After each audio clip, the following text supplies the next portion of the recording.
لا هەرجێکم بینەرانی گەلی کوردستان سڵامەتان لێبێ خۆشحاڵمەم ئێوارش بەرنامەی گەرماوگەرمتان پێشکەش دەکەم با پێی یاسای هەڵبژاردنەکانی هەرێمی کوردستان و بۆ ڕێزگرتن لە پێکەوە ژیانی ئاشتیانە لە هەرێمی کوردستان لەگەڵ پێکهاتە ئاینی و نەتەوەیەکانی دیکە پەرلەمانی کوردستان ڕێژەی 11 کورسی یا ژماری 11 کورسی بۆ پێکهاتە ئاینی و نەتەوەیەکانی دیکە لە هەرێمی کوردستان دەستنیشان کردەوە بەڵام وەک دەبینین هەندێک لایەن بۆ سوود و بەرژەوەندی خۆیان دەستکاری ئەو پێکهاتانە ئەکەن و وا لە بەرژەوەندی خۆیان کاندید دەخزێننە ئەو پێکهاتانەوە بۆ ئەوەی کە سەرنجام لە بەرژەوەندی ئەوان کار بکەن ئەمەش بۆتە هۆی ئەوەی کە پرسی پێکهاتەکان لە هەرێمی کوردستان کەوتۆتە ژێر پرسیارەوە و تەنانەت پێکهاتە ڕاستەقینەکان خۆشیان نیگەرانن لەم بارودۆخە لە گەرماوگەرمیم ئێوارەدا گفتوگۆ دەکەین لەسەر ئایندەی پێکهاتە ئاینی و نەتەوەیەکان لە هەرێمی کوردستان دکتۆر ئازاد دۆسکی وەکو چاودێری سیاسی لە ئەستۆدیۆ لەگەڵمدایە هەروەها بەڕێز لوقمان وەردی وەکو ئەندامی پەرلەمانی کوردستان لە ڕێگەی سکایپەوە لە قەزای چۆمانەوە لەگەڵمدایە بەخێر بێن بۆ گەرماوگەرم بەڕێز لوقمان لای جەنابتەوە دەست پێ دەکەم پێدانی کورسی بە پێکهاتە نەتەوەی ئاینیەکان لە کوردستان ئامانجی خۆی پێکاوە پێویستی بە پێداچوونەوە هەیە ئەم پرسیایان نا سڵاو لێەوە سڵاو لە بینەرانی ئازیزی بەخێرەت میوانە بە ڕێزەکەشتانەکەین بێگومان پێکاتەکان با بڵێن گرنگن بە نسبەت هەرێمی کوردستان و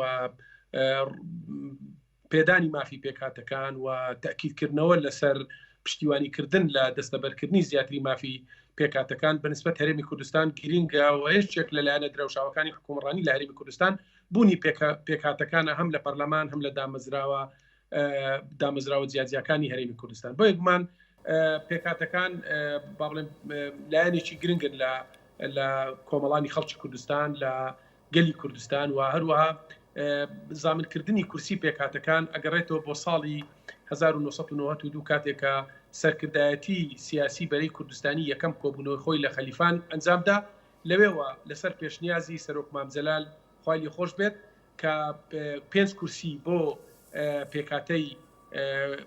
مەسیحی و کرد و ئاشوریەکان دیاریکرا لە خولی یەکەمی پەرلەمانی کوردستان کە دوجار لە ساڵی 2005 لەگەڵ یەکردنەوەی هەردوو ئیدارەی هەولێر و سلێمانی دیسان یەکێتی نیشتیمانی کوردستان فراکسیۆن یەکێتی نیشتیمانی کوردستان و سەرکردایەتی یەکێتی نیشتیمانی کوردستان ڕەزامەند بوو یاخود زەخت لەسەرەوە کراوە کە ئەبێ شوێنی پێکاتەی تورکمانیش لە ناو پەرلەمانی کوردستان بکرێتەوە و هەروەها 5 کورسی تر ئیزافە کرا بۆ پێکاتەی تورکمانی هەروەها کورسێک بۆ با بڵێن نەتەوەی ئەرمەن کە ژمارەیەکیان لە ناوچەی دۆک نیشتەجێن بەڵام بەداخەوە ئێمە کاتێکە جەخت لەسەر ئەوە کراوە کە نوێنەراتی پێکاتەکان لە دامەزراوەیەکی گرنگی وەکو پەرلەمانی کوردستان هەبێ ئەمە بۆ زامنکردنی مافی پێکاتەکانەوە بۆ ئەویانە ئەم نوێنەرە بەڕێزانە زیاتر داکۆچی بکەن لە مافەکانی خۆیان و ئێمەش پشتیوانیان بین بێگومان لە خولەکانی ڕابردووشەوە بە خولی پێنجیشەوە هەر پرۆژه یاسایە کە ئەگەر پێکاتەکان هێنابێت یانە ناو پەرلەمان کۆی فراکسیۆنە جیاوازەکان لە پێشینی هەمووشیان فراکسیۆنی یەکێتی نیشتیمانی کوردستان پشتیوانی تەواوی کردووە لە پێکاتەکان چونکە ئەمە ئێمە لە مەدرسەی سەرۆک مامجەلالەوە ڕاهاتوین کە ئەبێ بەر لە نەتەوەی کوردیش حساب لەسەر پێدانی مافی پێکاتەکانی تر بکرین و ڕێزیان لێ بگرین بەڵام بەداخەوە لایەنێک لە لایەنە سیاسیەکانی هەرێمی کوردستان خراپ مامەڵە لەگەڵ پێکاتەکانەکە لە هەڵبژاردنەکانی لە دوو خولی ڕابردووی هەڵبژاردننی خولی 4 و خولی و 5 کۆمەڵێک کادری حیزبی خۆی بەناوی پێکاتەکان کاندید ئەکا کە بەداخەوە ژمارەیەک لە کورسی پێکاتەکان بەلای خۆی داڕاکێشی کە سەرنجام ئەمانە بەداخەوە لە دانیشتنی پەرلەمانی کوردستان لە ڕۆژی 5 کە ئەمانە لە جۆرێک بە جۆرێک بەکارهێنران لە قوڵکردنەوەی ململانێ و ناکۆچە ناوخۆیەکان چەند ڕۆژێکە ئێمە گوێبیستی ئەوە ئەبین کە هێرش ئەکرێتە سەر پێکاتەکان لە ڕاستیدا ئێمە ئەم حاڵەتە ڕەتەکەینەوە چونکە منە ئێمە حەق بە کەس نادەین هێرش بکاتە سەر پێکاتەکان چونکە ئێمە پێکاتەکان بە بەشێکی جیانەکراوە لە جەستەی خۆمان و لە هەرێمی کوردستان و لە گەلی کوردستانی شەزانین و هیچ جیاوازیاچیان نییە لەگەڵ گەلی کوردستان بەڵکو لەگەڵ نەتەوەی کورد بەڵکو لە پێدانی ماف و حقوقیان ئەبێ لە پێش نەتەوەی کوردن ئێمە جەر پێکاتەکان بە بەشتێک لە جەستەی خۆمان نەزانین ئەمە هەم لە مەدرسەکەی جەنابی مامجەلالەوە ڕاهاتوین هەم لە ژێر ڕێنمایی سەرکردایەتی تازەی یەکێتی نیشتیمانی کوردستانی کە زیاتر جەخت لەوە ئەکرێتەوە کە ئەبێ لە پێش هەمویان ئێمە جەخت لە مافی پێکاتەکان بکەینەوە ڕێز لە مافی پێکاتەکان بگرین بۆیە هێز و لایەنێک چەند ڕۆژێکە بەداخەوە لە ڕووی ئەعلامیەوە کەوتونەتە هۆنینەوەی کۆمەڵێک با بڵێن هەواڵی ناڕاستکە گوایە هێرشێکی ناڕەوا لەسەر پێکاتەکانە ئێمە لە فراکسیۆنی چێتی نیشتیمانی کوردستان زەخت لەسەر ئەوە ئەەکەینەوە کە ئێمە پێکاتەکان بە بەشێکی جیانەکراوە لە گەلی کوردستان زانین و هەموو خەبات و داکۆچیشمان لە داهاتوودا لە پێناوی زامنکردی مافی پێکاتەکان و ئێمە زانین پێکاتەکان کۆمەڵێک گرفتیان هەیە کۆمەڵک کێشەی زەویزاریان هەیە لە سنووری پارێزگای دهۆک لە ناوچەی زاخۆ لە ناوچەی لە حەنکاوە خۆمان زانین لە لیژنە جیاجیەکانی پەرلەمانی کوردستان لە داهاتووش زۆر باشە لەگەڵ ئەو ڕوونکردنەوەی ئاماژەت پێدا بەڵام ینی زیاتر مەبەستی من لەوە بوو ینی ئەو کورسیانەی کە دراوە بە پێکاتەکان ئامانجی خۆی پێکاوە لە کوردستانەیاننا بەداخەوە ئامانجی خۆی نەپێکاوە بەشێکیان لە ڕاستیدا بەشێ ئێمە ڕەفیقەکانمان لە پەرلەمانی کوردستان بەشێکیان ئامانجی خۆیان پێکاوە هەندێکیان نوێنەری ڕاستەقینەی پێکاتەکانن ئێمە یان ناسیێن ڕەفیقی ئێمەە بەڵام بەداخەوە ڕۆژی حوتی مانگ لەژێر فشار دەنجێک پێدرا بۆ تێپەڕاندنی هەڵگرتنی پارێزبەندی لەسەر یەکێک لە ئەندامانی پەرلەمانی کوردستان کە من بەشێک لەو ڕەفیق و برادرانم هاوڵ ڕەفیقی منن پەیوەندی ڕاستەوخۆمان هەیە بەیەکەوە ئەو ڕۆژە لە ڕووی دەرونیەوە نامرتاع بوون و وجدانیان ئازاریانەدا بەڵام ڕەنگە فشاریان لەسەر بووە بە زۆرێک لە زۆرەکان دەنجیان پێدرا بۆیە ئەمە وای کرد کە هەموو خەڵکی کوردستان و زۆرێک لە ڕایگشتی دروست بێ لەسەرەوەی کەوە پێکاتەکان بە باشی مامەڵە لەگەڵ نوێنەرایەتەکەی خۆیان ناکەن ئێمە کاتێکە گلەی لە پێکاتەکانەکەین و لە ڕەفیقەکانمانەکەین لە هاوپیشەکانمانەکەین لە پەرلەمانی کوردستان بۆ ئەوان گلەی لەوانەکەین بۆ پێش ئەوەی بۆ خۆمان بێت بۆ ئەوانە ئێمە پێمان وایە ئەوانە بێ نوێنەرایەتی ڕاستەقینەی پێکاتەی ئاین و ئاینزاکان و پێکاتە و نەتەوەجیاکان بکەن لە هەرێمی کوردستان نەک بکرێنە بەشێک لە قۆڵکردنەوەی سیراع و ململانەیەک سیاسیەکان لە هەرێمی کوردستان یاخود بە زۆرێک لە زۆرەکان ڕێگە نەدەن هیچ فراکسیۆنێک هیچ هێزێکی سیاسی لە هەرێمی کوردستان پێکاتە لە مەسلحەت و بەرژەوەندی خۆی بەکاربێنێ بۆ ئەوان ئێمە گلەی لە ئەوانەکەین و ئەگەر ڕخنەیەکمان هەیە بۆ بەرژەوەندی ئەوان ڕخنە لەوانەگرین بێگومان لە داهاتووشدا ئێمە بەردەوام بین لەگەڵیان و زۆر باشە نوێنەرایەتی پێکاتەکان نوێنەرایەتی ڕاستەقینەی گەلی تورکمان و گەلی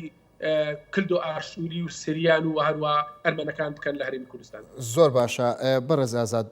دۆسکی چاودێری سیاسی بەخێر بێت بۆ گەرماوگەرم کاتێک بە یاسا ماف دەدرێت بە پێکاتەکان دواتر ئەم یاسایە قۆرق دەکرێت خود ئیستیغلال دەکرێت بۆ بەرژەوەندی لایەنێک لە لایەنەکان ئەمە چۆن هەڵدەسەنگێنرێت لە ڕووی یاساییەوە بەڵێ دەستی خۆش بێ کاکی یوسف بە خێراتنی میوانی بەڕێزی شەکەم کاک لوقمان لە شاری چۆمانەوە سەرەتا کاک لوقمانیش ئاماژەی پێکرد ئەگەر ئێمە باس پەرلەمان بکەین یاخود لە عملیەی سیاسی بگرە لە هەموو وڵاتانی جیهان کاتێک تۆ تێ دیموکراسیەتی ڕاستەوخۆ ئەەکەی بە ناڕاستەوخۆ کەواتە بە نیابی ئەنجومەنێک هەیەوەیە کە لە هەموو وڵاتان پێڵێ پەرلەمان نوێنەرانی خەڵکن عملیەکەوە لە ڕووی پێکاتی بڵێ عملی سیاسیەوە گەڵ بە شێوەیەکی ڕاستەوخۆ لە ڕێگای سندوقی دەنگدانەوە چەند نوێنەرێکی خۆی ئەباتە ناو پەرلەمان ئەوەیە کە پێڵێن مەجلیسی تەشریع و بگرێت لە زۆر وڵاتان لە ئەنجومەنێکی تریش پێکدا لێرە ئەوەی کە پەیوەستکەین بە هەرێمی کوردستان و بە عێراقیشەوە ئێمە لەبیر نەکەین کاکی یوسف هەرێمی کوردستان بەشێکی دانەبراوە لە عێراقدا ئەگەر باس لە مافە سیاسی و مەدەنیەکانی پێکهاتەی عێراق کەمینەکان بکەی لە عێراق و لە هەرێمی کوردستان وا بزانم لەو وەکو چۆن بڵێ ئەو عەقدە ئەو دەستورەی عێراق هیچ سەرچاوەیەک باشتر نییە لە ڕووی پێدانی ماف و ئازادیەکانیان وەکو کاک لوقمان ئاماژەی پێکرد باسی سەردەمی خوالێ خۆشببوو کرد مامجلال کە چۆن پارێزەری پێدانی مافەکەمینەکان بۆ ئێمە لەبیر نەکەین منەمێ پەیوەستکەم بە دستوری عێراق ڕەنگە خوالێ خۆشببوو یەکێک بوو لەوانە لە داڕشتنی عملی داڕشتنی دستوری عێراق کە پێکاتە کەمینەکان تیا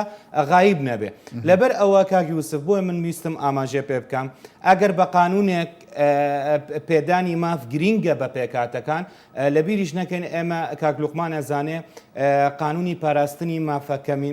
کەمینەکان هەیە لە هەرێمی کوردستان ژمارە 5 2015 کە پەرلەمانی کوردستان خۆ چۆن بڵێ مشەڕعی کوردستان ئەم قانونەیدا ڕێژراوە بەڵام من پێم وایە وەثیقە هەرە بەهێزەکە دستوری عێراقا بۆ نمونە ئەگەر سەری پێشەکەی دستوری عێراقی ئێستا ئێمە یینە ناو عملیە سیاسیەکە بۆچی ئەو مافە دستوریایە خود قانونیەکان و کاک لوقمان ئاماژەی پێکرا هەدەفە ئامانج لە پێدانی ئەو مافانە نەپێکێنراوە لە هەرێمی کوردستان لەسەر ئەساسی فرد تۆ سوڵتەی سیاسی و ئەحزابی سیاسی لێگەڕێ چکە ئەمە گەرسەری دستوری عێراقکەین لە دیباجەی دستوری عێراق کە باسی نێتەوەی عەرەب و کورد و ئاماژەی بە پێکهاتەکانیش کردووە لە مادەی دوی دستوری عێراق کە ئاماژە بەوە کە عێراق دەوڵەتێکی چۆن بڵێ تەحەفوز کردووە بە ناسنامەی لە ڕووی ئاینیەوە بە ئیسلامەوە لە بڕگەیەکی ترا لە فەقەرە دووە ئەڵێ هەموو پێکهاتەکان دەستور کەفالەتی ئەوان ئەکا کە ئاینی خوان تەحەفوزکەن بە ئاینی خوان لە مادەی سێ هەر خۆی دستوری عێراق ئاماژەی پێکردووە ئیقراری پێکردووە کە عێراق خۆی پێکهاتووە لە چەندین پێکهاتە لە ڕووی ئەگەر ئێمە باس لە پێکهاتەکان بکەین ئەوێ باسی سێ معیار بکەین لە ڕووی نەتەوەی لە ڕووی دینی لە ڕووی زمانەوە لە عێراق تۆ لە هەموو وڵاتانی ڕۆژهەڵاتی ناوەڕاست کاک یوسف ئەگەر سیر بکەیت لە ڕۆژهەڵاتی ناوەڕاست زۆر زەحمەتە لە چوارچێوەی دەوڵەتێک یەک نەتەوە هەبێت ئەگەر تۆ بیتەوە سەر هەرێمی کوردستان و عێراق بە تایبەت عێراق بگرە عێراقیش لە چەندین پێکاتە و نەتەوە پێکاتوە بۆیە من ئاماژەم پێکرد هەر دستوری عێراق هەم لە مادەی چواریشە زۆر ئاماژە بە سەڕیح ئاماژەی بۆەوە کردووە کە جگە لە زمانی عەرەبی و کوردی پێکاتەکانی تری عێراق بۆیان هەیە بە زمانی دایک نەوەکانیان پەروەردە بکەن لەبەرەوە پێم وایە دستوری عێراق من وەکو یاساناسێک دستوری عێراق باشترین سەرچاوەیە بۆ پێدانی ئەو مافەکانی ئەو پێکاتەنە چ لە چوارچێوەی هەرێمی کوردستان چ لە چوارچێوەی عێراقدا هەر لە مادەی 42 ئەم دستورە ئەڵێت ئازادی هەیە لە ڕووی حڕیەی عەقیدەی عەقیدە فکری دینەوە کەواتە کاک لوقمان ئەزانێ ئیقرارێکی دستوری بەم شێوەیە ڕەنگە قووەتی دستوری زیاتر بێ وەک لەوەی تۆ لە ڕێگای تەشریعێکەوە بە قانونێک داڕێژێ من پێم وایە کاتێک ئەو قانونی ژمارە 5 2015 خوێن لە ڕووی پێدانی یاخود پاراستنی مافە کەمینەکان لە هەرێمی کوردستان من پێم وایە من ڕێی منە وەکو چاودێرێک شتێکی زیاد بوو لەبەرەوەی تۆ دایکی یاساکانت هەیە لە عێراق لە نەتیجەیە ئەو دستورە کە ئیقراری پێکردووە لە مادەی 14 وەکو چۆن بڵێ بە مەبدەئی مواتەنە زۆر گرینگە کە ئەڵێ هەموو هاوڵاتیانی هەرێمی کوردستان ئێخۆنەی وتۆ بەس عەرەب و کورد و ئەڵێ هەموو پێکهاتەکان کەواتە ئەگرێ هەمویان یەکسانن لە بەرامبەری یاسا و بەرامبەر ئەو مافە دستوریانەی لە دستوری عێراق دکتۆر ئازاد ئەمە ڕوونکردنەوەکات بەڵام کاتێک دیوی تۆمی ئەم بابەتە ئیستیغلالەکرێت قۆرق ئەخرێ و کرێت بۆ بەرژەوەندەیەکی حیزبی کەسی هەر لایەنێکی دیکە ئەمە چ خوێندنەوەیەکی بۆ دەکەێت بابەتێکی دروستە من بۆ ئاماژەم پێکرد بەو خەلفیە بڵێ دستوریە کە وەکو من ئاماژەم پێکرد ڕەنگە ئەو ئیقرارە دستوریە زۆر گرنگتر بێت لەبەر ئەوە پێدانی ئەو مافانە هیچ کیانێکی سیاسی یاخود ئەحزاب لە هەرێمی کوردستان خۆی نەکا بە خاوەنی ئەم عەقدەکە کە کراوە لە 2005 دستوری عێراق ئیقراری لەسەر پێکراوە ئەوەی کە بەڕێزت وتت بەڵێ بەداخەوە لە هەرێمی کوردستان بۆ کاک لوقمان ئەزانێ ڕەنگە بۆ تێپەڕاندنی نیسابی قانونی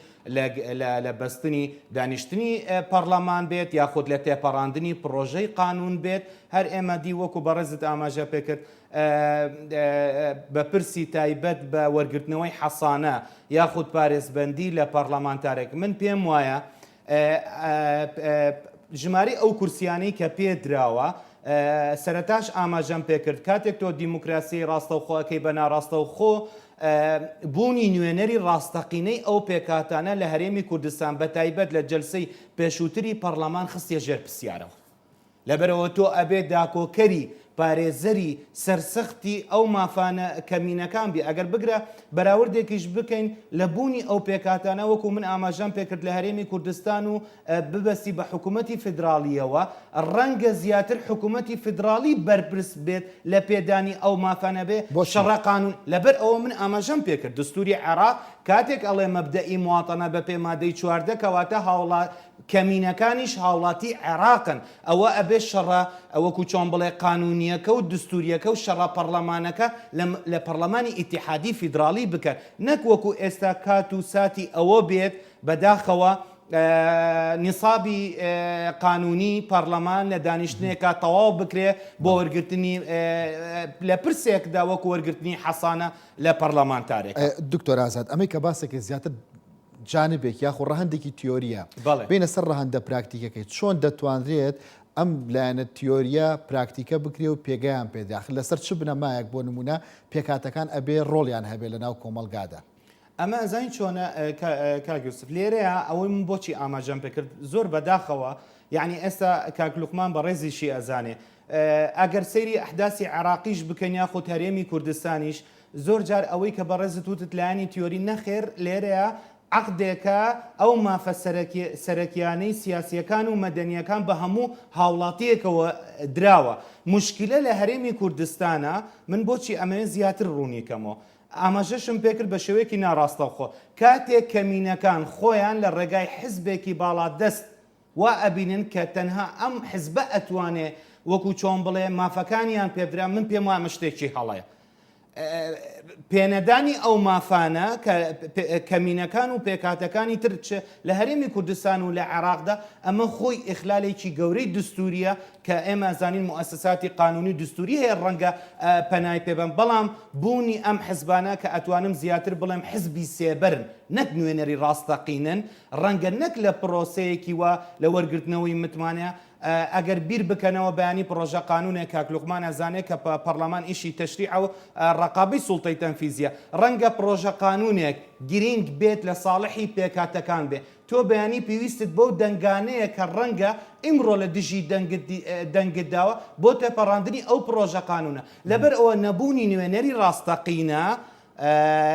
تێکەڵکردنی پرسی سیاسی بە پرسی قانونی هەڵەیەکی گەورەیە پێم وایە لەناو بەتایبەت ناو پەرلەمانی کوردستانە. زۆر باشە بەڕێز لوقمان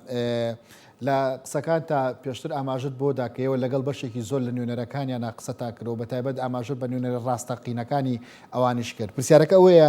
لەمە دووە ئێوە چۆن مامەڵە دەکەن لە ناو پەرلەمانی کوردستان و لە دەروی پەرلەمانی کوردستان تاوەکو پێکاتەکان چ پێکاتەی نەتەوەی بێ یاخود ئاینی بێ نوێنەری ڕاستەقینەی خۆیان هەبێت لە دامەزراوەکانی دەوڵەتدا بەتایبەت لە پەرلەماندا. ئێمە لە ڕاستیدا لە ڕابردوشدا و لە داهاتوشدا هەوڵە دەین پەیوەندیەکی باشمان لەگەڵ پێکاتەکان هەبووە ئەکید پارێزگاریش لەو پەیوەندیەکەین چونکە وەکو پێشتر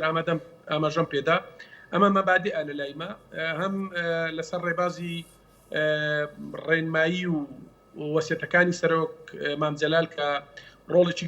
گەورەی هەبوو لە پشتیوانیکردن لە پێکاتەکان و هەم ڕێنمایی سەرکردایەتی تازە یەکێتی نیشتیمانی کوردستانی شەوەیە کە ئێمە پشتیوانی زیاتر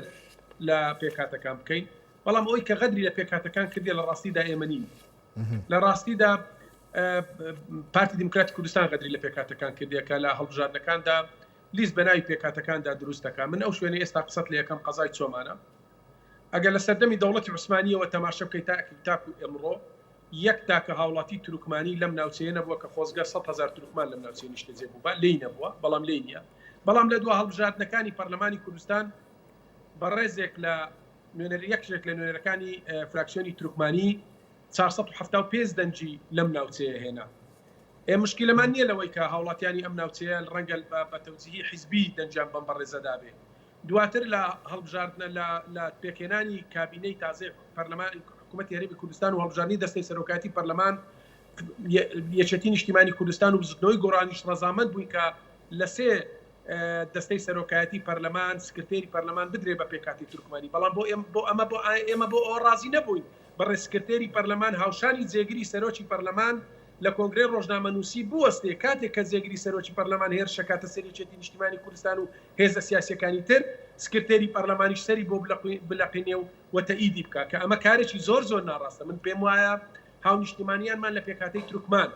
بە هیچ شێوەیەک لەم جۆرە نوێنەراتی ڕازی نابن من پێم وایە بەر لەوەی ئێمە گلەی لە نوێنەرانمان بکەین لە پێکاتی تورکمانی پێم وایە هاو نیشتیمانیا بە ڕێزەکانی تورکمان گلەیان هەیە کە ئەوانیش قبول ناکەن نوێنەرایەتی پێکاتی تورکمانی بەم شێوەیە مامەڵە بکە لە پەرلەمانی کوردستان بۆ پێکاتەکانی تریش بێگومان ئێمە ڕێز و تەقدیر و احتراماتی زۆرمان هەیە و ئەمە جەختەکەینەوە لەسەرەوەی ئەبێ مافی ئەم پێکاتانە زیاتر دەستە بەر بکرێ بەڵام ئەمانە لە ڕاستیدا ئەبێ نوێنەراتی خۆیان بکەن نوێنەراتی داوا و داخوازی خەڵکی تورکمان و مەسیحی و کلد و ئاشووری بکەن و نوێنەراتی ئەرمەن بکەن و ئەو کێشە و گرفتانی کە هەیەە ئەو گرفتانی کە هیانە بە تایبەت لە بواری زەوزار و کۆمەڵی گرفتی ڕۆشنبیری و کلتوریان هەیە داواکاریان هەیە کە ئێمە بەش بەعاڵی خۆمان پشتیوانی لە داوا و داخوازیەکانیانەکەین لە داهاتوشدا پێداگری لەسەرەکەن نەبێ ئەوانی شاوشانی ئێمە بن بۆ ئەوی بتوانن حەف و سۆز و پشتیوانی هەموو فراکسیۆنی جیاوازەکان بەدەست بێنەوە. من لێرەوە تاکید دەکەمەوە کە هەر پرۆسەیەک هەر داوە داخوازیەکی فراکسیۆنە پێکاتە جیاوازەکانی ئاین و ئاینزاکان لە هەرێمی کوردستان هاتبێتە پەرلەمانی کوردستان فراکسیۆنەکانی دەسەڵات و ئۆپۆزیسیۆن بەبێ جیاوازی پشتیوانیمان کردوون. بۆیە ئەبێ ئەوان خۆیان حەق بەخۆ نەدەن و حەقیش بە هێز لایەنەکانی تر نەدەن کە بەکاریان بێنن بۆ یەکلاکردنەوەی ململانەیەکی سیاسی. بۆیە ڕۆژی حوتیمان ئەبووە پێکاتە بەڕێزەکان هاوپیشەکانمان ئەبووە نەچوبانە هەوڵی پەرلەمان بەبێ ئامادەبوونی نوێنەری فراکسیۆنەکانی تر نەبوومانە بەشێک لە قوڵکردنەوەی کێشە و ململانێ و ناکۆچی نێوان فراکسیۆنە جیاوازەکان لە پەرلەمانی کوردستان ئەمە لە مەسلحەت و بەرژەوەندیوان بوو. بۆیە هیچ کەسێک هێرش ناکاتە سەر پێکاتەکان بەحەقەوە ئێمە تاکید دەکەم و یەکێک لە شانازیەکانمان لە هەرێمی کوردستانەوەیە، یەکێک لە لایەنە دراوشاوەکانی حکومڕانی لە هەرێمی کوردستانەوەیە کە توانیتمان دەستەبەری مافی پێکاتەکان بکەین. ئێمە گەسەری پەرلەمانی عراقی بکەین 327 کورسی پەرلەمانی عراقی تەنها 6 کورسی دراوەتە پێکاتە جیاوازەکان لە 15 پارێزگای عراقی. بەڵام لە هەرێمی کوردستان ئێمە بە شانازیەوە 11 کورسیمان تەرخان کردووە بۆ پێکاتە و ئاین و ئاینزاکان لە هەرێمی کوردستان کە نەکلەی پەشیمان نین بەڵکو شانازیشی پێوە ئەەکەین. بەڵام نامانەوەی نوێنەرایەتیان بەم شکڵە بێ، نامانەوەی بکرێنە بەشێک لە ململانی سیاسیەکان. ئێمە لە یەکێتی نیشتیمانی کوردستان لە ڕابردووشەوە نەکە پشتیوانیمان کردوونە بە هیچ شێوەیەک تەداخلی ئیشوکارەکانی ناوخۆمان نەکردوونە، بەعکسەوە لە پێشەوە هەوڵمان داوە دەستەبەری مافەکانی وان بکەین. ئەگەر زۆر دوور نەڕۆی لە دوای پرۆسەی ئازادی عراق کاتێک کە سەرۆک مامزێلا سەرۆکاتی کۆماری وەرگرت یەکەم گوندی تعریب کرا و لە سنووری کەرکووک کاوەدانی کردەوە گوندی بەشیر بوو کە پێکاتی تورکمانی لێبوو. ئێمامان بەکارێکی زۆر گەورە و ڕاست و دروست دەزانین. هەمیش یەکێتی نیشتیمانی کوردستان لە کەرکووک لە دام و دەستگا حکومڕانیەکانی کەرکووک لە پشتی خۆی بەخشیوە بە تورکمان و بە پێکاتەکانی تر کە ئێمامە بەدەستکەوتە زانین و پارێزگاریشی لێەکەین و درێژە پێدەری ئەم سیاسەتە شەبین. بەڵام بۆ پەرلەمانی کوردستان بۆ نوێنەراتیکردن لە پێکاتەکان بەڕاستیدا ئەمە تێبینی لەسەرە و ئەبێ خوشک و براکانمان لە پێکاتە جیاوازەکان لە پەرلەمانی کوردستان بەر لە ئێمە قسە لەسەر ئەم بابەتە بکەین، ئەبێ خۆیان معالەجەی ئەم مەسەلەیە بکەن، ئەبێ هەوڵدەن ئەگەر ئەم جارە تێپەڕی ئەبێ بە هیچ شێوەیەک حەق بە کەس نەدەن و حەق بە خۆشیان نەدەن. جارێکی تر هیچ هێزێکی سیاسی لە ناو پەرلەمانی کوردستان بۆ قوڵکردنەوەی ململانێ و بۆ دەستکەوتە حیزبیەکان بەکاریان بەرز لوقمان چۆن نوێنەراتی ڕاستەقینە دروست دەکرێت و ئەم پێکاتانە لەو سێبەرە ترسناکی کە ئاماژت پێدا ڕزگار دەکرێن؟ نوێنەراتی ڕاستەقینە من پێم وایە بۆ ئەکرێ ئەبێ لیستی انتخابی پێکاتەکان زیاد بکرێتەوە. پێکاتەی مەسیحی کورد و ئاشووری ئەرمەن خۆیان دەنگ بە خۆیان بدەن. یەک کورسی نوێنەراتی ئەرمەن هەیە بە هاوڵاتیانی ئەرمەن تەنها دەنگ بدەن بۆ نوێنەراتی دیاریکردنی نوێنەری ئەرمەنەکان و هەروەها کورسی پێکاتەی کورد و ئاشووری و مەسیحیەکان تەنها ئەوان خۆیان دەنگ بدەن بۆ نوێنەراتیکردنیان، نەکتۆ بێ لە بەدەنجی هێزی سەربازی و بەدەنجی زێرەبانی و بەدەنجی خەڵکی لابەلا بێ بە کادری حیزبی لابەلا بێ کە دەنگ بدەیت بۆ پێکاتەکانی تر. من پێم وایە ئەمە بەڕەوا نازانم. بۆیە ئەگەر نوێنەرایەتی پێکاتە بە 100 دەنگ بکرێ من پێم وایە زۆر باشترە لەوەی کچی بە چەند هزار دەنجێک نوێنەرایەتی بکەیت. بەلای منەوە ڕقم و ژمارە گرنگ نییە، مهمەوەیە نوێنەرایەتی ئەو پێکاتە بێ، مهمەیە ئەو پێکاتە پێی ڕازی بێ، مهمەیە تعبیر لە خواست و داوا و داخوازەکانی پێکاتەکەی خۆی بکە. بۆیە من پێم وایە لە داهاتوودا بێکار بکرێت لەسەر ئەوەی لیستی دەنگدەرانی پێکاتە جیاوازەکان لە هەرێمی کوردستان جیا بکرێتەوە، خۆیان نوێنەرایەتی ڕاستەقینەی خۆیان بکەن. ئێمە لە دوو هەڵبژاردننی ڕابردوودا لە خولی 4 و لە خولی 5 بە هیچ شێوەیە پەنامان نەبردۆتە بەر ئەوەی کەوە لیستێکی جیاواز دروست بکەین، کۆمەڵک کادری خۆمان لەناو ئەم پێکاتانە دروست بکەین و لیستیان بۆ دروستکەین و بیانکەینە نوێنەری پێکاتەکان و دواتر بەدەنجی هێزی سەربازی هەوڵ بدەین دەریان بچێنین. هەرگیز ڕێگامان بەخۆ نەداوە ئەمە بکەین. ئەمەمان کە نەکردووە بەو مانایە نەبووە کە پێمان ناکرێت، بەڵکو بەو مانایە بۆ کە ئێمە ڕێز لە خواستی پێکاتەکان نەگرین، ڕێز لە بڕیاری سەربەخۆی پێکاتەکان نەگرین. بۆیە بێ لە داهاتوودا کار لەسەر ئەمە بکرێت. هیچ هێزێک لە هێزەکە هەیە لە هێزە سیاسی کوردستانیەکان ڕێگا بەخۆی نەدات لیستی پێکاتەکان دروست بکات و هەوڵ بدا کادری حیزبەکانی خۆی بکاتە نوێنەری پێکاتەکان یاخود پێکاتەکان بەکار بێنێ لە ساختکردنەوە و لە قوڵکردنەوەی ململانی ناوخۆیەکان و دواتریش لە کەناڵی ئەعلامەکاندا شین و واوەی لاو ڕۆڕۆیان بۆ بکە بڵێ وەڵا ئەمە هێرشەکرێتە سەر پێکاتەکان و ئێمە قبوڵی ناکەین هێرش بکرێت سەر پێکاتەکان. کەس هێرشی نەکردوتە سەر پێکاتەکان. ئێمە ڕەخنەمان لەو هێزە سیاسیە گرتووە کە خراپ مامەڵە بە پێکات زۆر باشە بەڕێز لوقمان لە ناکۆچی و ململانەی سیاسیە ناوخۆیەکان بەکاردێن من دەوارم ئەمەی کە لە حوتی مانجی پێنج ڕوویدا ئەمە سەرەتایەکی کۆتایی بێ بۆ بەکارهێنانی پێکاتەکان لە ململانی ناوخۆیەکان ڕێگا بدەین ئەندامان و نێنەرانی پێکاتەکان خەڵکی باشیان تایە خەڵکی بەویژدانیان تیادا ئێمەش هەوڵ دەین پشتیوانیان بکەین بۆ ئەوی بتوانین زیاتر وەک باسم کرد ئەگەر کێشەی کللتوریان هەبێت کێشەی ڕۆشنبیریان هەبێت کێشەی زەویزاریان هەبێت لە ناوچەی دۆک و حەنکاوە و ناوچانە هەوڵ دەین بە هەموو لایەکمان دەستەبەری مافەکانیان بۆ بکەین زیاتر مافەکانیان دەگەڕێم وڵات دکتۆر ئازاد لە ململانی ناوخۆیەکان. دکتۆر ئازاد لە 111 کورسی پەرلەمانی کوردستان 11 بۆ پێکاتەکانە لە 328 کورسی پەرلەمانی عراق ئەنجومەی نوێنەرانی عراق چەندانێکی کەمیان هەیە تۆ ئاماژت بۆدا کە دەستوری عراقی دایکی یاساکانە و ئەو ئەبێ ینی لەسەر ئاستی عراق بێ پارێزگاری لە پێکاتەکان بکرێنێک لەسەر هەرێمەکان منم هەیە بە وردی قسە لەسەر دیاریکردی نوێنەرکەین ینی لەسەر چ بنەمایەک ئەبێ لە 111 کورسی 11 کورسیان هەبێت خۆی کاکی یوسف لە زۆربەی وڵاتان ئەوانەی کە بە دیموکراسی بڵێ ناوبانگیان دەرکردووە بەشداری نەکردنی پێکاتەکان لە عملی سیاسیدا بەتایبەت لە دەسەڵاتی یاسادانان بڵێ پەرلەمان خۆی لە خۆیدا وەکو چۆن بڵێ عملیەکی معیبە بێ ئەوەی کاک لوقمان و ئەوەی بەڕێزی شتە ئاماژە پێکرد کاک یوسف ئێمە ئەبێ جیاوازی بکەین لە نێوان دوو شتە وەکو لەوەی کە ئێستا لە عێراق و لە هەرێمی کوردستانەیە ئەو مافانەی پێکاتەکان لەسەر ئاستی تاک و بەشداریکردن لە عملی سیاسیدا لەسەر ئەحزاب ئەو حزبە سیاسیانەی کە بەداخەوە وەکو من ئاماژەم پێکرد کە حزبی سێبەرن تەمسیلی ئەو پێکاتانە ئەکەن لە هەرێمی کوردستان وەکو کاک لوقمان ئاماژەی پێکرد کۆبوونەوەکەی حوتی ئەم مانگە ئەگەر سەیری حزبە باڵادەستەکە و هەروەها کورسیەکانی ئەو پێکاتە بکەی بۆ تەواوکردنی نیسابی قانونی خۆی لە خۆیدا نەتایجی ئینتیخاباتیشی خستە ژێرگومانەوە بەداخەوە یعنی ئەو پرسەیە لێرەیە کە بەنسبەت ئەوەی کە ئێستا هاوڵاتیەکی مەدەنی کە پێ بڵێن پێکاتەکان لە هەرێمی کوردستان بۆچی باجی سیاسەتی هەڵەی حزبەکانی خۆی بە ئەبێ ئێمە جیاوازی بکەن بە تایبەت حزبێکی وەکو یەکەتی نیشتیمانی کوردستان دەبێت دوو چەمکە لە یەک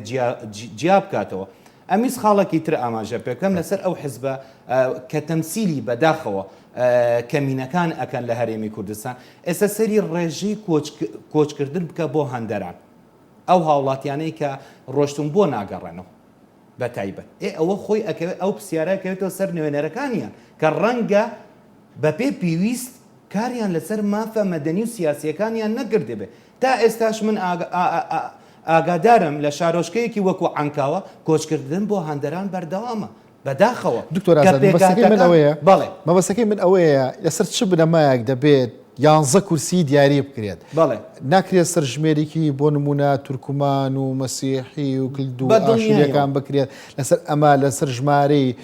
هاوڵاتیانیان پێگەیەکیان پێ من ئاماژەم پێکرد دەستنیشانکردنی ئەو 11 کورسیەوە لەگەڵ بوونی ئەو ژمارە کورسیانەی پارتێکی دیاریکراو لە هەرێمی کوردستان و تەواوکردنی نیسابی قانونی بۆ دانیشتنەکانی پەرلەمانی کوردستان خۆی لە خۆی دەهار هەموو عملی سیاسی لە هەرێمی کوردستان نەخاتە ژێر پرسیارەوە بەداخەوە من لەگەڵ بەڕێستان بەڵێ ئەگەر سەرژمێریەک بکرێت لەسەر ئەساسی ئەو سەرژمێریە بڵێ عەدەدی کورسی بەسەر پێکاتەکان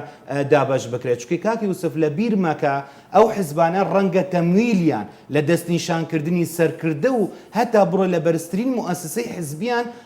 لە ڕێگای حزبێکی ترەوە تەوجیه کرابێ و بگرە هاوڵاتی پێکاتە کەمینەکان خۆیان گیرۆدەی ئەو حزبانە بن لە هەرێمی کوردستان خۆ ئەمە باشترین تاقیکردنەوە بوو ئەوەی پەرلەمانی کوردستان لەبەرەوە پێم وایە من لێرەش وەکو چۆن بڵێ قسەکانم ئاراستەی هاوڵاتیانی کەمینەکان ئەەکەم لە هەرێمی کوردستان و لە عێراقدا لە کاتی هەڵبژاردندا پێویستە دەنگی خوان بزانن دەنگەدەن بە کام نوێنەر بێ وەکو سەرەتا وتم جیاوازی بکەین لە نێوان حزبی ڕاستەقینە و حزبی سێبەر و نوێنەری ڕاستەقینە و بەداخەوە ئەو نوێنەرانەی وەکو کاک لوقمان ئاماژەی پێکرد ڕەنگە نوێنەرێک 450 دەنگی بەدەستێ نابێ و ئێستا پەرلەمانتاریان بگرە پۆستێکی بەرزتری هەبێت بەڵام لە ئەس و توموحی هاوڵاتیەکی کەمینە نییە لە هەرێمی کوردستان من دڵنیام بەڵێ لەگەڵ قسەکەی بەڕێستان کە پێویستە سەرژمێریەک بکرێت لەبەر ئەوە ئەمانەوە لەلایەن حزبێکی دیاریکراو لە هەرێمی کوردستان ئەو 11 کورسیەی کە بەڕێزت ئاماژە پێکرد و من سەرەتاش ئاماژەم پێکرد ئەوەتە لە حکوومەتەکەی کازمی هیچ کورسیەکی وزاری نەدراوە بە کەمینەکان کە من سەرەتا ئاماژەم پێکرد ئەسڵەن حقوقە سەرەکی و مافە مەدەنی و سیاسیەکان ئەوەتە لە حکوومەتی فیدراالیە من پێم وابوو بۆچی من ئاماژەم پێکرد تەواجودی ڕاستەقینەی نوێنەراتیان لە هەرێمی کوردستان ئەیانتوانی بکەن بە دەواازەیەک بۆ زیاتر بەدەستێنانی مافەکان لە حکوومەتی فدراالیشە بەڵام بەداخەوە کاتێک تۆ نوێنەری حزبێکی سێبەربی ئەوەتە تۆ مافەکانیشت یاخود لە دابشکردنی پۆستە سیادەکانیش لە حکوومەتی فدراالیش پشتگوێن کەواتە هەموارکردنەوە یاسای هەڵبژارنەکان بۆ چارەسەری ئەم سێبەری پێکاتانە دروستە بە دڵنیاییەوە چکی وەکو کاکلوقمان ئاماژەی پێکرد لە کۆبوونەوەکەی حوتی ئەم مانگە هەڵەیەکی گەورەیە پێویستە ئەم هەڵەیە دووبارە نەکرێت نەبنە بەشێک وەکو چۆن بڵێ لە خصوماتی سیاسی لە نێوان حزبە سیاسیەکان بگرە ئەوان جەخت لە بەدەستێنانی مافە سەرەکیەکانیان بکات چ لە حکوومەتی هەرێمی کوردستان بێ چ لە حکوومەتی فیدراالی لە بەغا بێت. زۆر باشە بەڕێز لوقمان دەستەواژەیەکەیە کە لەم چەند ڕۆژە بڵاو بۆتەوە بە تابەت کە خۆشت هەندێک سەرەدا و لەسەر باس کرد کە ئێوە دژی پێکاتەکان نین بەڵام دەوترێت ئێوە لە ناو پەرلەمانە دژی ئەوەن کە لە گۆڕانکاری یاساکان کە کرا لە دژی پێکاتەکان دەنگ ئەدەن ئایا ئەمە دروستە ئەمە ڕاستە ئێوە شتیواتان کرد بێ بە تایبەت ئەو فراکسیۆنانەی کە هاتنە دەرەوە؟ والله من تأكيد كما لويك ئێمە نەکردژنین بەڵکو ئێمە پێداگیری ئەکەین لەسەر خواستی پێکاتەکان یەک پرۆژه یاسا هاتۆتە پەرلەمان کە تایبەت بە پێکاتەکان دوو حاڵەت هەبووە هەردووکت بۆ باسەکەم یەکەمیان فراکسیۆنی میلەت بووە بزانم پێشنیازە یاسایەکی پێشکەش کرد کە ڕۆژی ڕۆژنامەگەری تورکمانی دیاری بکرێ بۆ ئاگاداریت ئەندامانی فراکسیۆنی یەکێتی نیشتیمانی کوردستان لەگەڵ پێکاتەکان واژۆی پێشنیازە یاسایەکان کردووە و ئێستا ئەمە لە پەرلەمانی کوردستان مەوجودە و ئەتوانین بۆ بیندەرانی خۆشەویست بخەینە ڕوو کاتێککە ئەمە خوێندنەوەی یەکەمی بۆکرا یەکێک لە ئەندامە بەڕێزەکانی فراکسیۆنی تورکمانی داوای کرد کە سیفاتی بەپەلەی پێ بدرێت طبعا سیفاتی بەپەلا سیفاتی استعجال لە پەیڕەوی ناوخۆ هاتووە ئەدرێتە ئەو پرۆژە یاسایان ئەو پێشنیازە یاسایانی کە حاڵەتێکی کتوفڕ بێ ئەبێ پەرلەمانی کوردستان دەست و بر بکات لە جێبەجێکردنی ئێمە لەوێ نقطەی نظامی وەرگیرایەشێک لە برادەرەکان باس کرا کە سیفاتی استعجالی بۆ حاڵەتێکی لە ناکاوە مەسەلەی ڕۆژی ڕۆژنامەگەری ئەگەر ئەم هەفتەیە نەبێ هەفتەی داهاتوش بێ حاڵەتێکی طبیعی بێت چونکە ڕۆژی ڕۆژنامەگەری کوردیش یاسای بۆ دەرنەچووە هەر ئەم ڕۆژەیە کە ئەم یەکەم ڕۆژنامەگەری کوردی لە قاهیرە دەرچوو کراتە ڕۆژی ڕۆژنامەگەری کوردی لەگەڵ ئەوەش کە خۆیان خواستیان بوو ئێمە هەمووان دەنگمان پێدا کەس دژی مافی پێکاتەکان نییە ئێمە ئەوە بە توندی ڕەتەکەینەوە بەعکسەوە من وەکو تاکید دەکەمەوە یەکێک لە شانازیەکانی ئێمە لە یەکێتی نیشتیمانی کوردستان لە هەڵگیرستانی شۆڕشی نوێەوە لە دامەزرانی سەرکردایەتی تازەمانەوە و لە مەفرەزار سەرەتاییەکانەوە کە نوێنەری پێکاتە جیاوازیەکان هەمیشە وەکو پێشمەرگەش بەشدار بووینە وەکو فەرماندەش بەشدار بووین چەندین شەهی لە ڕیزی پێکاتەکان لەناو یەکێتی نیشتیمانی کوردستان تۆمار کراوە کە لە خەباتی شاخەوە بگرە خەباتی ڕزگاری نیشتیمانی بەشداریان کردووە تاکو ئێستا بۆیە ئێمە بە چاوی ڕێزەوە سەیری پێکاتەکانەکەین و هەرگیزا و هەرگیز حەق بە هیچ هێز و لایەنێک بە هیچ هاوڵاتیەک بە کەس نادەین بە چاوێکی باڵێن جیاوازتر سەیری پێکاتەکان بکە ئێمە مافی پێکاتەکان لە پێش مافەکانی خۆمانە بین و تاکیدی شەکەمەوە لەوەی کە ئێمە هەمیشە ئەو ئامۆژگاریەی سەرۆک مام جەلالمان لە گوێچکەمانە کە هەمیشە ئامۆژگاری کوردین ڕێنمایی کوردین کە ئەبێ مافی پێکاتەکان لە پێش مافەکانی گەلی کوردیش ڕەچاو بکەین و لە بەرچاو بگرین و ئێمە شانازی ئەەکەین کە لە تەشکیلکردنی حکوومەتی هەرێمی کوردستانیش لە پێکەنانی سەرۆکایەتی پەرلەمانی کوردستانیش ئێمە لە یەکێتی نیشتیمانی کوردستان ڕەزامەند بووینە لەوەی وەزیرێک بدرێتە پێکاتەکان و یەکێک لە ئەندامانی دەستەی سەرۆکایەتی پەرلەمانی کوردستان بدرێتە پێکاتەکان بەڵام ئەمە لە ڕاستیدا بۆ ئەوە ڕازی نەبووین کە نوێنەری پێکاتەکان لە پارتی تر بێت ئێمە بۆ ئەوە ڕازی بووین نوێنەری پێکاتەکان زۆرێک تەوازن ڕابگرێت ئەگەر گرفتێک هاتە ناو پەرلەمانی کوردستان ئەگەر کێشە و ناکۆچیە لە نێوان فراکسیۆنە جیاوازەکان دروست بوو نوێنەری پێکاتەکان ئەبێ ڕۆڵێکی میانڕە و ڕۆڵێکی نێوەنگیر بژێڕێت بۆ ئەوەی بتوانێت هێزەکان لێک جیاکاتەوە نەوەک بێ زۆر تونتر بێ لەلایەنی تەرەفی بەرامبەر ئێمە بینیمان لە کۆنگرە ڕۆژنامەنووسەکە تاکی دەکەمەوە ئێمە بینیمان سکرتێری پەرلەمان کاتێک کە جێگری پەرلەمان هێرشەکاتە سەریچێتی نیشتیمانی کوردستان و هێزە سیاسیەکانی تر جێگری سەرۆکی پەرلەمان سکرتێری پەرلەمان تاییدیەکە و سەری بۆ ئەوەشێنێ ئێماما گلەیەمان گەیاندۆتە خۆشی و لێش ناشێنن و لە داهاتووشدا گلەیی ئەەکەین ئەمە بۆ ئەوەی نوێنەری پێکاتەکان نیبێ لەوێ ببێتە بەشێ لە قوڵکردنەوەی چێشە و ناکۆچی ململانی سیاسیەکان ئێمە حەوت فراکسیۆنی پەرلەمانی کوردستان کە دویان لە پێکاتەکان بوو واژۆی یاداشتێکمان کرد کە دامانە دەستەی سەرۆکاتی پەرلەمان دوو لە فراکسیۆنە بەڕێزەکانی پێکاتەکان واژۆیان کرد لەگەڵ نەبوون دژ بوون پێیان وابوو هەڵگرتنی پارێزبەندی لەسەر سکاڵای بەرپرسانی دام و دەستگا دەستوریەکان و سەرکردەی حیزبە سیاسیەکان ئەمە ناکۆچەکان قوڵەکاتەوە ئەو بۆ مانایەتێکە مەدای ئازادی ڕادەربڕینی پەرلەمانتاران سنووردارەکە بۆیە تکایان کرد لەگەڵ ئێمەمانانی واژۆیان کرد کە سەرۆکاتی پەرلەمانی کوردستان ئەمە نەخاتە بەرنامەی کار لانی کەم لەم وەرزە نەخرێتە بەرنامەی کار کەچی خستیانە بەرنامەکە دواتر فشاریان لەسەر دروستکرا خۆی ئێمەمانان نەزانین من نەزانم ئەگەر پێکاتەکان ئازادی تەواویان بدرێتێ هەرگیز و هەرگیز لەگەڵ ئەوە نین کە ببن ئێوە بۆم جۆرەکە بەڵام من لەگەڵەوە بۆم جۆرە داوایان بەرگری ئازایەتی بنوێنن ئەوان ئەندامی پەرلەمانن کەس بەڕێز لوقمان خۆیان بوون ئەندامی پەرلەمان بانوێنە زۆر باشە بەم جۆرە بەرگری لە پێکاتەکان ئەکەن چیش ئەکەن بۆی کە ئازادێکی تەواویان هەبێت و خۆیان بتوانن کە نوێنەری ڕاستەقینە بن کە بۆ جۆری ئاماژەت پێدا لە ژێر فشار ئەمایان کرد بێ ئێوە چۆن نەتوانن بەرگریان لێ بکەن ئێمە پێمان گوتون لێرەشەوە ڕایەگەێنین لە ڕۆژانی داهاتووشدا لە دەستپێکردنەوەی وەرزەکانی داهاتووی پەرلەمانی کوردستانیش تاکید گفتوگۆ ئەکەن لەگەڵ هاوپیشەکانمان لە نوێنەری پێکاتەکان ئەوان ئەگەر جارێک بەکارهێنران ئەبێ ڕێگانە دەنجاری تر هیچ هێزێکی سیاسی حەق بداتە خۆیان بەکاریان بێنن چونکە ئێمەش لیان قبول بکەین هاوڵاتیانی بەڕێز و خۆشەویست لە تورکمان و لە کولدۆ ئاشووری و لە پێکاتەکانی تر لیان قبول ناکەن بۆی ئەبێ حەق نەدەنێ خۆیان حەق نەدەن هێزەکان سیاسیەکانی تریش ئێمە بۆ مەساڵحی خۆمان هەر کاتێک ئێمە ویسمان بۆ مەساڵحی خۆیان بەکارهێنان بەکاریان بێنین با بە قسەمان نەکەن بەڵام حەقیش نادەین بە قسەی هێزە سیاسیەکانی تریش بکەن دژ بە فراکسیۆنە جیاوازەکانی تر بەکاربێن بۆ ئێمە پشتیوانیانەکەین تاکی دەکەمەوە زەڕەیەک لە قەناعەتی ئێمە نەگۆڕاوە لە پشتیوانیکردن لە پێکهاتە جیاوازەکان و ئاین و ئاینزاکان لە هەرێمی کوردستان لە مافەکانی پێکاتەکان لە داهاتووشدا سوورتر ئەبین لەسەر دەستەبەرکردنی مافەکانیان بەڵام ئەوانش ئەبێت جورئەت بدەنە بەر خۆیان نەبن ڕێگە نەدەن بکرێنە بەشێک لە قوڵکردنەوەی سیراع و ململانە و ناکۆچیەکان لە نێوان هێزەکان و فراکسیۆنە جیاوازەکان لە پەرلەمانی کوردستان زۆر باشە بەرز دڵخمانم هەیە سەرنجی تۆ لەسەرەوەش بزانم کە پێداچوونەوە بە یاسای هەڵبژاردنەکاندا بکرێ چۆن مامەڵە لەگەڵ پێکاتەکاندا بکرێەوە بە تایبەت پرسی پێداچوونەوە بە یاسای هەڵبژاردنەکان لە ڕێکەوتنی یەکێتی نیشتیمانی کوردستان و پارتی دیموکراتی کوردستانش لە ناو حکوومەت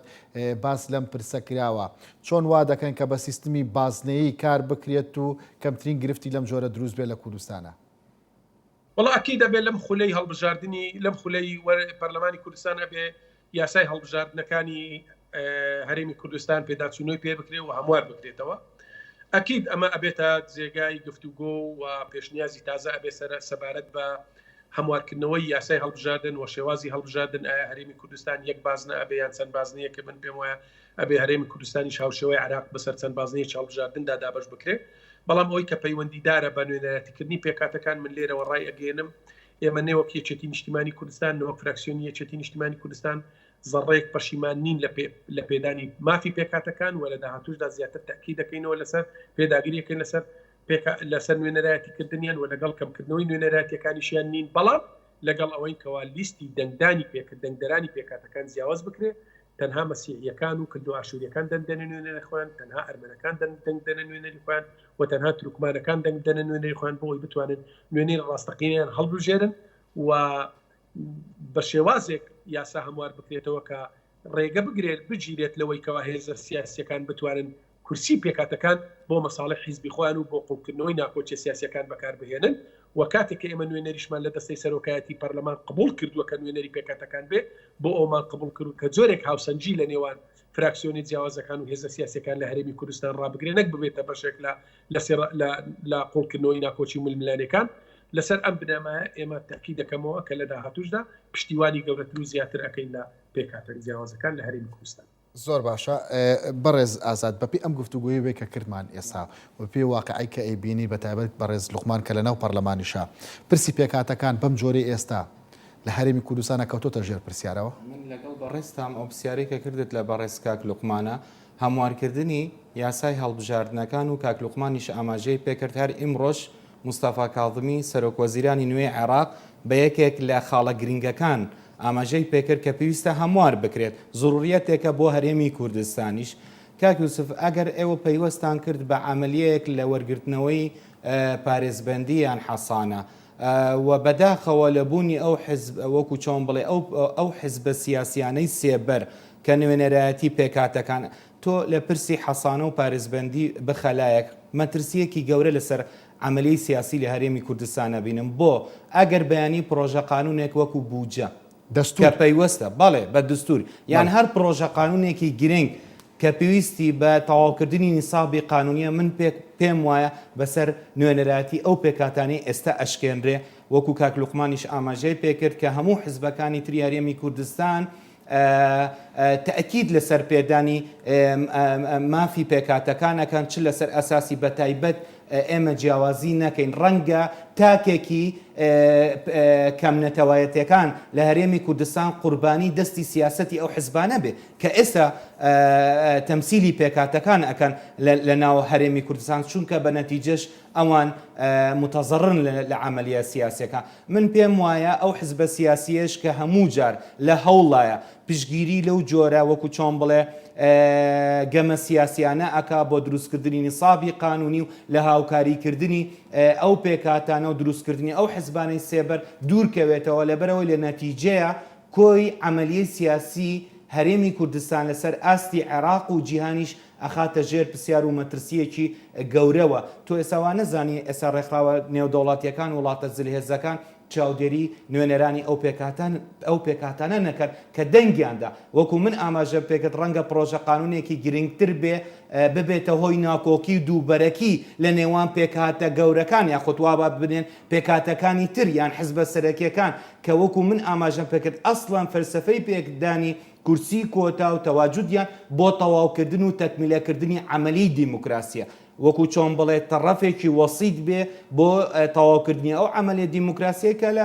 دستوری وڵاتاندا ئەو وڵاتانەی کە بە دیموکراسی ناورا. بۆیە من پێم وایە هەڵبژاردنێکی شەفاف هەموارکردنی یاسای هەڵبژاردنەکان ژمارە 1992 بەڵێ ئەوە خاڵێکی گرنگە بێت و تاکی کەمنەتەوەیەکان و پێکاتەکانی ش لە هەرێمی کوردستان بە تایبەت واعیتر بن لە دەستنیشانکردنی نوێنەرەکانیان بۆ دەسەڵاتێک وەکو دەسەڵاتی یاسادانان کە تەکمیلەی عملی دیموکراسیە ڕۆڵی یاسادانانە بینێت و چاودێریە بینێ بەسەر دەسەڵاتی تەنفیزیا. من پێم وایە پێویستە تاکی کەمنەتەوەکان لە هەرێمی کوردستان خۆیان زیاتر واعی بکەن لە پێدانی ئەو دەنگدانە و ناردنی نوێنەرەکانیان بۆ مؤسسەیەک بە تایبەت وەکو پەرلەمانکە گرنگە. دکتۆر ئازاد ئەوەی کە باسی کرد تەواو بێت بەڵام زۆر جار دەوترێت پەرلەمان خۆی پێویستی بە زۆرینە و کەمینە هەیە ینی دەبێت هەموو پرسێک بکرێتەوە بۆ تەوافق. من کاک یوسف ئەو پرسەی کە ئێستا پەیوەستە بە هەرێمی کوردستان خۆی دیموکراسی هەمووی لە جیهاندا بریتە لە 50 زائیتیەک. یعنی تۆ ئەگەر پەرلەمانێک 100 کورسی بێ سە پەرلەمانی کوردستان 111 کورسیە 50 زائیتیەک لە عێراقیش پەرلەمانی عێراقیش وە کاتێک ئەغلبی موتڵق زۆرینەی ڕەها تەواجود بۆ ئەوە پرۆژە قانونەکە تێ ئەپەڕێنێ بەڵام تێکەڵکردن یاخود بەکارهێنانی ئەم پێکهاتانە بۆ تێپەڕاندنی پرۆژە قانونێک کە ئەسڵەن تابعی سیاسی هەیە. من پێم وابوو ئەو کوتلەیە کە بە تایبەت ئەوەی چەند ڕۆژی پێشووتر دیمان خۆی سەرقاڵ کردبە بە قوتی خەڵک بەو پرسە گرنگانەی کە بە هەرێمی کوردستان پەیوەستن لەگەڵ حکوومەتی ئێتیحادیە